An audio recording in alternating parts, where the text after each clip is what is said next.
Doctor हाफिज़ मोहम्मद उस्मान राना साहब ने हमें ज्वाइन किया, माहिर माशियात हैं। बहुत शुक्रिया डॉक्टर उस्मान साहब। इस पे कोई एडअप करना चाहें? एक तो पहले ज़रा हम इस पे डिटेल बात करेंगे आज। ये जो गुर्बत की शरह बढ़ी है, ये 2022-23 की मैं देख रहा था रिपोर्ट और मैंने बड़ी डिटेल देखी, 18.3% थी। तो इसको तो और नीचे ले जाना था ना, ये ऊपर कैसे 25 से भी ऊपर चली गई? बहुत शुक्रिया इस्लाम भाई, पहले तो प्रोग्राम में मदऊ करने का। सबसे पहले तो हमें ये डिटरमिन कर लेना चाहिए कि क्या हम नेशनल पॉवर्टी लाइन की बात करेंगे या ग्लोबल पॉवर्टी लाइन की। क्योंकि अगर नेशनल पॉवर्टी लाइन की बात की जाए, जैसे हुकूमत कहे कि अगर एक ख़ानदान माहाना सिर्फ इतना कमा रहा है कि मुश्किल से रोटी कपड़ा और दाल जो है वो ले सके, तो वो गरीब है। तो उस हिसाब से तो देखा जाए तो हम 25% जो हमारे लोग हैं वो गुर्बत में आते हैं। लेकिन अगर आप ग्लोबल पॉवर्टी लाइन को देखें, ये कहती है कि इंसान को सिर्फ रोटी दाल नहीं, बल्कि उसको थोड़ा सा बेहतर खाना, बेसिक ट्रांसपोर्ट उसकी हो, उसको छोटी मोटी कोई हेल्थ या एजुकेशन फैसिलिटी दी जाए। तो उसके मेयार के मुताबिक अगर हम देखें तो हम लोग अभी भी 45% जो हमारे लोग हैं वो पॉवर्टी लाइन में पाकिस्तान की गुर्बत में आते हैं। तो यानी फर्क ये हुआ कि हमारा मेयार जो इस टाइम है वो मिनिमम सर्वाइवल है, जबकि आलमी मेयार को देखें तो वो कहते हैं कि हमें मिनिमम डिसेंट जो है ना लिविंग भी होनी चाहिए। अब बात करते हैं, जो आपने बात की पॉवर्टी इंडेक्स की, जो वर्ल्ड बैंक की मुताबिक पाकिस्तान में गुर्बत पिछले चंद सालों में दोबारा जो है वो बढ़ गई है। 2001 से 2015 तक हमारा जो पॉवर्टी तकरीबन हर साल 3% से जो है वो कम हो रही थी, लेकिन अब सिचुएशन जो है वो रिवर्स हो गई है। और आज अगर हम नेशनल पॉवर्टी की बात करें तो तकरीबन 25% लोग जो हैं वो ऑफिशियल पॉवर्टी लाइन से हमारे नीचे हैं। अब इसकी जो बड़ी वजह है वो महंगाई। तो अगर हम पिछली दिहाई में देखें तो पाकिस्तान की जो मईशत है वो सबसे नुमाया पहलू जो उसका रहा वो बार बार आने वाले मौसमियाती झटके हैं। ख़ास तौर पर अगर आप देखें जो हमारा सैलाब आया 2022 में, वो अब उस सैलाब में अगर आप देखें तो तकरीबन 15 अरब जो डॉलर है नुकसानात उसके हुए हैं। वो जो सैलाब था वो सिर्फ सिंध और बलूचिस्तान तक महदूद थे, लेकिन इस मरतबा जो सैलाब आया है उसकी सूरत हाल जो है वो निहायत संगीन है। क्योंकि इस बार पूरे पाकिस्तान जो है वो, ख़ास तौर पर जो आपका सेंट्रल पंजाब है वो आपका लाहौर हो गया, आपका गुजरांवाला, सियालकोट, ये इलाके जो हैं, और अब ये आहिस्ता आहिस्ता सिंध में भी जा रहा है। तो ये जो जहाँ तक आपकी चावल की फसल है तो साथ ही साथ आपकी मकई की फसल को इसने तबाह किया। तो अब खदशा ये है कि वो कपास की जो फसल है उसको भी नुकसान होंगे। तो हुकूमत ने अभी तक तो हतमी इदाद शुमार जारी नहीं किए, लेकिन इब्तदाई अंदाजे से यही बताते हैं कि इसका नुकसान जो है वो 2022 का जो सैलाब आया है उससे यकीनन ज़्यादा होगा, और मेरे मुताबिक तो ये 20 अरब डॉलर तक जा सकता है। लेकिन अभी हमें देखना है कि डॉक्टर उस्मान, इसमें ज़रा एक चीज़ बड़ी वाजे जो रिपोर्ट में है कि 6 से 9 मिलियन लोग मजीद गुर्बत की लकीर से नीचे जाएंगे। अभी तो जो हमारे पास एदाद शुमार हैं, ये जब सैलाब छटेगा तो ये 6 से 9 मिलियन यानी 1 करोड़ के करीब मजीद लोग होंगे जो गुर्बत की लकीर से नीचे जाएंगे। जी बिल्कुल, आपने सही बात की। अब अगर आप ये जो सारा मैंने आपको मंजर पेश किया, इसको कैसे आप गुर्बत से जोड़ते हैं, क्योंकि पाकिस्तान में गुर्बत जो है वो सिर्फ आमदनी का मसला नहीं है बल्कि रोजगार और जिंदगी के वसाइल का है। यानी अगर आप देखें हमारी मैशत की जो रीढ़ की हड्डी है वो ज़राअत है।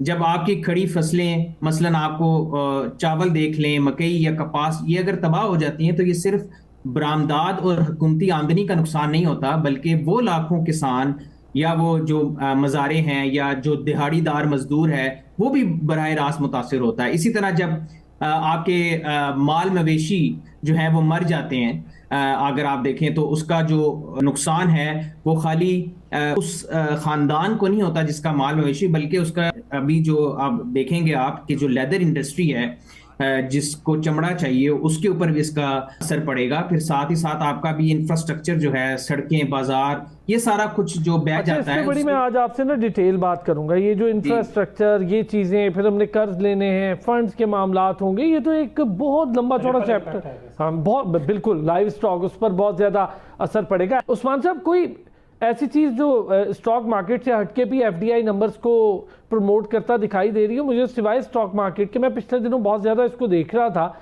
और कहीं इतनी बड़ी तादाद में एफडीआई नंबर्स में कोई हौसला अफजा बेहतरी मुझे दिखाई नहीं दी। शायद अब होने वाले दिनों में और बेहतर हो जाए। जी बिल्कुल, अभी जो डेवलपमेंट्स हुई हैं, लेटेस्ट स्ट्रेटेजिक डिफेंस पैक्ट हुआ, और साथ ही साथ अभी आईएमएफ की टीम भी आपको पता है आ गई है, बल्कि और साइड लाइंस पे प्राइम मिनिस्टर ने भी उनके मैनेजर डायरेक्टर जो थी उनके साथ भी मीटिंग्स की। तो उम्मीद है कि थोड़ा सा हमें ईज मिलेगा हमारे जो आने वाले अभी जो हमारी ट्रांच आनी है उसमें। लेकिन ये बात तो वाज़ेह है कि हमारे लिए जो मसला है वो कर्जों में इजाफा नहीं है, बल्कि उनका स्ट्रक्चर है। क्योंकि ज़्यादातर जो रकूम अगर आप पीछे देखें, अगर आप बात करें जो बराह रास्त हमारी रकूम आई हैं, वो रिकंस्ट्रक्शन की बजाय वो कमोडिटी फाइनेंसिंग या बजट सपोर्ट के नाम पर आई हैं। तो मंसूबे भी जो हैं वो कुछ सुस्त रवि का शिकार रहे। तो अगर अगर हमारी एफडीआई बढ़ी भी, इन्वेस्टमेंट्स आई भी, लेकिन जो उसमें प्रोग्रेस है वो बड़ी सुस्त रवि का शिकार रही। और सबसे ज्यादा जो फायदा उन्हीं को मिला जो जमीन के मालिकान थे, अगर हम एग्रीकल्चर की बात करते हैं, जो जबकि जो किरायादार किसान थे और जो बेजमीन मजदूर थे वो पीछे रह गए।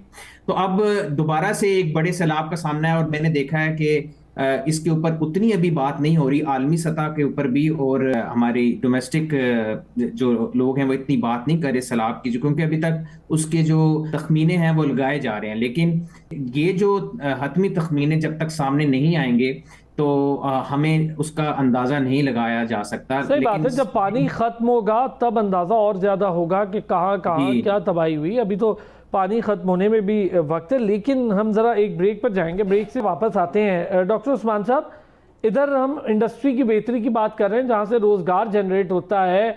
इंडस्ट्री भी तकरीबन मुश्किल हालात से ही गुजर रही है, बंद होती चली जा रही है। जो रही सही इंडस्ट्री है उसको तवानाई के भारी भरकम अखराजात का सामना है। हमने गर्दिशी कर्ज को तो कंट्रोल किया, लेकिन क्या आईएमएफ की कड़ी शराइत के सामने हम तवानाई के जो अखराजात हैं, जो बोझ ट्रांसफ़र होना है आवाम पे या फिर इंडस्ट्रियलिस्ट पे, उसको थोड़ा कंट्रोल किया जा सकता है?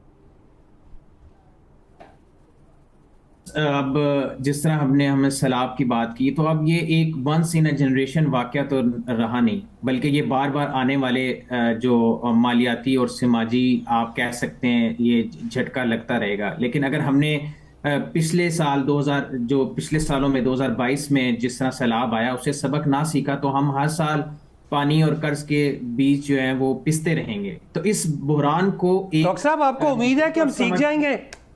सीख जाएंगे सर, सीख जाएंगे। मैं तो बड़ा ऑप्टिमिस्टिक हूँ कि अगर हम तो पहले क्यों नहीं सीखा हमने 70 सालों में? अब दूसरे लोग हैं ना, पहले दूसरे लोग थे।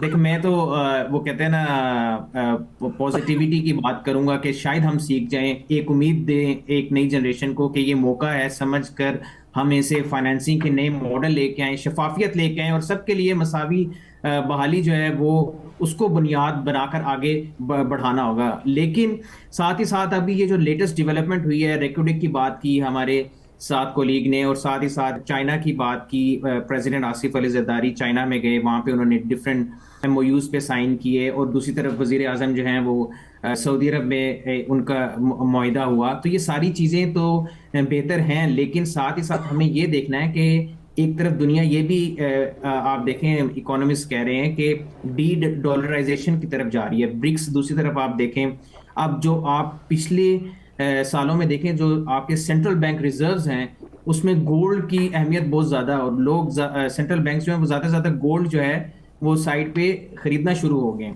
तो अब जो हमारा रेकोडिक प्रोजेक्ट है जो अभी इस टाइम इंटैक्ट है, उसकी अहमियत जो है वो बढ़ती जा रही है आहिस्ता आहिस्ता।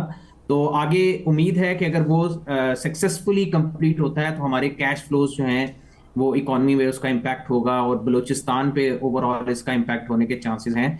तो एक चीजें बेहतर हो रही हैं, नो डाउट चीजें बेहतर हो रही हैं। हम भी देख रहे हैं कि आप बैनुल-अक़वामी दुनिया में अपने कदम जमा रहे हैं, फॉरेन पॉलिसी अपना काम कर रही है। मैं इसके साथ साथ जो आपसे पूछना चाहूँगा वो ये कि हम जिन चीज़ों का जिक्र कर रहे हैं, अब उसमें बेहतरी के लिए जो नए एवेन्यूज़ खुल रहे हैं, क्या हम तैयार हैं उन एवेन्यूज़ पर अपनी प्रोडक्ट को सेल करने के लिए? 313 प्रोडक्ट का हमारा मुआहिदा हुआ था चाइना के साथ, बहुत बड़ी बात है। चाइना ने ड्यूटी फ्री हमें ट्रेड दे दी, हमारे पास 313 प्रोडक्ट थी कि हम उन्हें दे देते। यहाँ पर भी एक बड़ी कदगन है ना डॉक्टर उस्मान साहब? जी बिल्कुल, आपने सही कहा। तो उसके लिए हमें जो है वो इस्लाहात जो हैं वो लाने की ज़रूरत है इदारों में।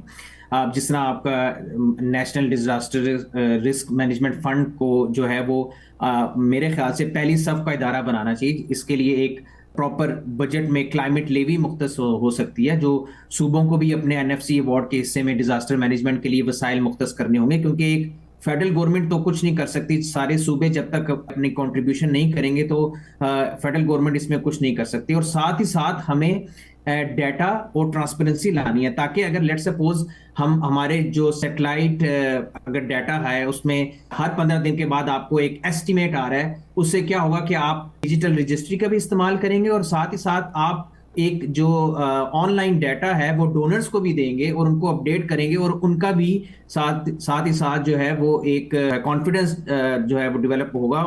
और इसका फायदा आपकी एसआईएफसी को भी होगा कि बहुत से लोग जो बाहर से इन्वेस्टमेंट करना चाह रहे हैं, क्योंकि अब डेमोग्राफिक्स चेंज हो गए हैं, तो उससे ये होगा कि आपका जो ओवरऑल इन्वेस्टर का जो कॉन्फिडेंस है उसको बूस्ट मिलेगी। तो सबसे ज्यादा जो इस टाइम हुकूमत को काम करने की जरूरत है वो डाटा ट्रांसपेरेंसी है, और जो भी फंड्स आए उनको ट्रांसपेरेंटली, क्योंकि माजी में जो भी फंड्स आते थे उसमें एक तो सुस्त रवि का शिकार होते थे और कंसिस्टेंट पॉलिसीज नहीं होती थी, जिसकी वजह से जो है वो की जो प्रोग्रेस थी वो उस तरह नहीं थी। तो अगर हम कंसिस्टेंट पॉलिसीज होंगी, हमारी शफाफियत आएगी, उससे जो है वो आगे बेहतरी आने के जो है वो इम्कानात बढ़ जाएंगे। ठीक हो गया।